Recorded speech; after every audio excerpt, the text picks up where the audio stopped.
যে ব্যক্তি পড়বে আস্তাগফিরুল্লাহ আল্লাযী লা ইলাহা ইল্লা হুয়াল হাইয়ুল কাইয়্যুম ওয়া আতুবু ইলাইহি, যুদ্ধের ময়দান থেকে যদি কেউ পালিয়ে যায় তার কোনো মাফ নাই।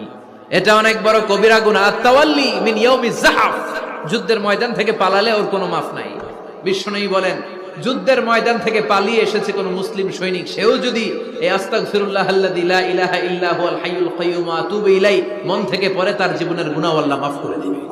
যখন চাইবে আল্লাহর কাছে চাইবে, যখন ফরিয়াদের হাত তুলবে কেবলমাত্র আল্লাহর কাছেই তুলবে। ওয়াইযা ইসতাআনতা ফাসতাঈন বিল্লাহ, যখন সাহায্য চাইবে কেবল আল্লাহর কাছেই সাহায্য চেয়েও।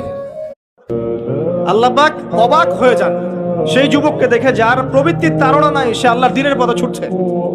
এই যুবককে দেখে আল্লাহ পাক অবাক হয়ে যান এবং তার দোয়া যেভাবে কবুল হবে, একজন মানুষ যার পাক কবরে অলরেডি চলে গেছে তার দোয়া কি সেভাবে কবুল হবে? যখন বাজারে যাবেন একটা দোয়া পড়বেন, আপনি 10 লক্ষ নেকি পাবেন ইনশাআল্লাহ। কত লক্ষ? 10 লক্ষ। দোয়াটা শিখাচ্ছি।